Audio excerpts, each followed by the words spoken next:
안녕하십니까. 평양만사 김길선입니다. 수요일 수령절도주의 북한학 128회를 시작하겠습니다. 북한의 문화편 김일성 족속이 수립한 사회주의 생활양식 중에서 오늘은 그 족속이 시행해 오고 있는 북한의 옷차림 문화를 범위반화해서 말씀드리겠습니다. 그러면 먼저 김일성 족속이 제창하는 소위 사회주의 생활양식에 맞는 옷차림이란 어떤 것인가 간략해서 알려드리겠습니다.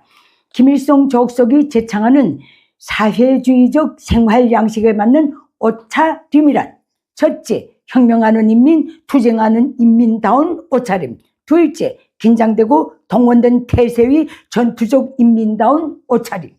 소박, 검소한 인민다운 옷차림. 넷째, 민족적 특성, 시대적 미감이 고상하고 문화적인 옷차림. 마지막으로 오늘날 김정은은 위의 것들을 더해서 우리 시대처럼 눈부시고 우리 이상처럼 아름다운 옷차림. 이렇게 또 지금 선전하고 있습니다. 어떤 옷차림인지 그림이 그려지십니까? 우리 추상적이고 피상적인 옷차림이 김일성 족속이 지금도 제창하는 사회주의 생활 양식에 준한 옷차림입니다. 그러면 김일성 족속의 소위 사회주의 생활 양식에 맞는 옷차림 문화 수립 방법은 무엇인가? 민족적 형식의 사회주의적 내용을 담은 옷차림을 나이와 성별, 계절적 특성을 고려해서 하는 것이다. 오늘날까지도 선전하고 있는 내용입니다. 아마 민족적 형식의 사회주의적 내용을 담은 옷이 어떤 모양인지 김일성 족속조차도 모를 겁니다. 결국 김일성 족속이 보기에 좋았더라 하는 것이 북한의 사회주의 생활 양식에 맞는 옷차림이라고밖에 설명이 되질 않습니다. 다음 김일성 족속의 주민사회 옷차림에 대한 간참, 주문에 대해서 알려드리겠습니다. 이건 뭐 상상을 초월하는데 그 대표적인 몇 가지 사례만 알려드리겠습니다. 김일성 족속이 우리 여성들이 겨울철 커다란 마우라를 쓰고 눈, 코만 내놓고 다니는 것을 보고 중동의 어느 대표단이 당신네 나라도 회교도를 믿는가? 라고 질문을 했다. 당장 그 마우라를 다 벗도록 조치하라 라고 지시를 내리면 북한의 여성들, 특히 평양의 여성들은 오동지 섣달에도 당장 그 다음날부터 마우라를 벗어야 하며 그때 70년대 말에 김일성이 내린 이 지시는 오늘날까지도 북한 주민사회에 통용되고 있다는 점 알려드립니다. 그리고 김정일이 한평생 고생만 한 김일성이 이제는 제낀 양복을 입고 편히 쉬도록 우리가 대신 닦인 깃 양복을 입고 혁명을 해야 한다라는 지시를 내리면 그 다음날부터 직위과를 불문하고 거의 모든 남성이 닦인 깃 양복을 입고서야 출근할 수 있습니다. 또 김일성 족속이 여성들이 모자를 쓰고 다니면 보기도 좋고 건강에도 좋다고 지시하면 지방, 특히 평양은 모든 거리와 골목들, 지역 직장이 정문에서까지 모자를 쓰지 않은 여성들을 단속해서 되돌려 보내는 광풍이 붑니다. 또 김일성 족속이 여자들이 치마를 길게 입는 것은 혁명성이 없어 보인다라고 지적질하면서 여성 치마의 치수까지 정해주면 북한 전역의 기찰대가 조직돼서 치마 길이를 재는 자까지 들고 단속에 나섭니다. 또 김일성 족속이 늘 몸에 바늘과 실을 지니고 다니면서 옷손질하는 것이 우리 여성들이 미덕이라고 훈시질하면 또 한동안은 온 나라의 직업 여성이 직장에 나가서 바늘과 실을 착용하고 다니는가를 검열받아야 하는 것이 북한입니다.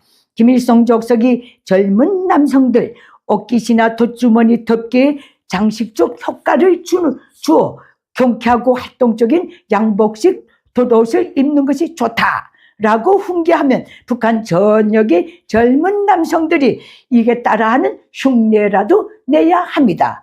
물론 인침 없어집니다. 능력이 안 됩니다. 김일성 족속은 여성들이 귀걸이, 목걸이 착용까지도 간참하는 족속들입니다. 김일성 족속도 가끔은 평양을 방문하는 외국인들이 반영 자료를 보고받는 것 같습니다.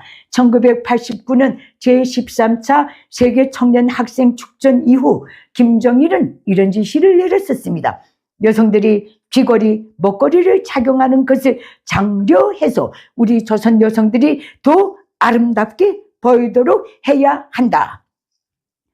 김족석의 이 지시 방침은 뭐가 됐든 간에 오직 절대성, 무조건성의 원칙에서 집행해야 하는데, 북한에는 목걸이, 귀걸이를 생산하는 생산 라인은 물론 그 불법적인 개인 공방조차 없는 지대입니다. 하지만 북한 여성만이 시장 본능이 남아 있어서인지 많은 여성들이 어디서 구했는지 모를 목걸이, 귀걸이를 당당하게 착용하고 다니기 시작했지만, 그것도 역시 1994년 7월 8일 김일성이 돼지는 바람에 추모 행사로 쭉 들어가면서 다 없어졌습니다.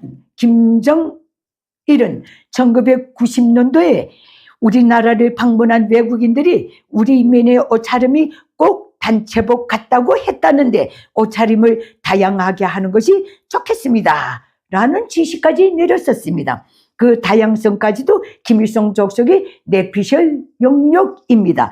그러나 그때는 이미 북한 전역의 옷공장이 다 가동을 멈춘 때였기 때문에 지시만 있었을 뿐 집행된 적은 없습니다. 그러면 김일성 족속 지하위 북한 주민 옷 보유 실태를 범일반화해서 간단하게 알려드리겠습니다. 절대다수 북한 주민들이 옷은 딱 두 부류에 속합니다. 외출복 내지 작업복, 외출복과 작업복, 이 두 영역밖에 없다는 점을 알려드립니다. 절대다수 북한 주민에게는 여보를 가지고 돌려 입을 정도의 외출복이 거의 없다고 보시면 됩니다. 거의가 다 추나추동 단벌 신사들입니다. 북한에서의 외출복이란 출퇴근복, 행사복이 속합니다. 그것조차 제대로 빨아입지 못해서 단체로 모이면 온갖 체내가 다 넘쳐납니다. 온 식구 평균 5명을 기준으로 볼 때 외출복이 북한산 옷장 한 개에 다 들어갑니다. 그래서 북한 주민 사회에는 옷방이라는 개념이 아예 없습니다. 이 정도로 북한 주민들이 제대로 된 옷을 보유하고 있지 못하다는 것을 알려드립니다. 그리고 북한의 여성들이 각종 행사장에 입고 나오는 화려한 조선 옷, 이건 정말로 슬픈 사연을 담고 있습니다. 1970년대에 들어서도 김일성 족속은 전체 인민 비단옷 입히기 공약이 역부족이었는지 1972년 김일성 출생 60돛을 시작으로 평양시 가가 호호에 비단 입을 등을 한 개씩 공급하기 시작했습니다. 한 5년간 공급했습니다.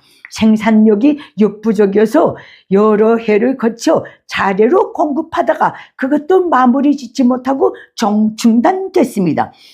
이후 김정일이 김일성이 가는 곳마다의 인민이 꽃바다를 펼쳐서 김일성을 즐겁고 기쁘게 해야 한다는 지시를 내리는 바람에 평양의 여성들은 이불로 만들었던 그 비단 이불똥까지도 다 뜯어내가지고 행사용 치마 저고리를 만들어 입고 김일성이 출몰하는 곳이라면 연도건 광장이건 가리지 않고 행사 동원에 그것을 입고 나갔습니다.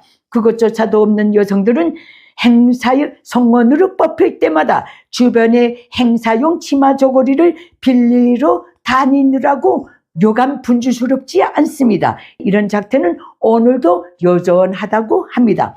그럼에도 불구하고 북한 사회에는 별의별 도둑이 다 있지만은 옷도둑만은 별로 없습니다. 무슨 뜻인가? 그만큼 북한 주민들이 입고 사는 옷들이 낡고 더러워서 길거리에서건 장마당에서건 교환 가치가 전혀 없기 때문에 그렇습니다. 북한 주민들이 옷차림 실태가 이렇습니다.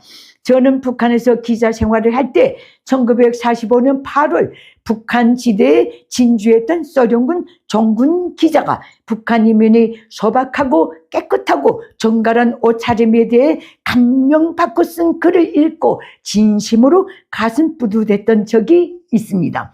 김일성 족속은 장장 반세기 이상 북한 주민사회의 사이비 사회주의 생활 양식을 강제하면서 8.15 해방 직후 소련 정군 기자도 감탄에 맞지 않았던 북한 주민들의 옷차림 문화까지도 먼 과거로 되돌려 놓았습니다. 그런 면에서 김일성 족속의 사회주의 생활 양식에 맞는 옷차림 문화란 전체 인민의 늘 헐벗고 살라는 그 이상도 이하도 아닙니다.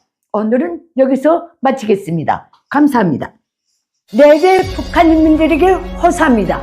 장장 80년이 되어오는 김일성 족속 노예 체제를 끝장낼 때가 되었습니다. 북한 인민이 진정한 자유해방을 위해 공포를 딛고 힘을 모아서 김일성 족속을 반드시 몰아냅시다. 그 길에서 도움이 필요하신 분들은 언제든지 손을 내밀어 주십시오.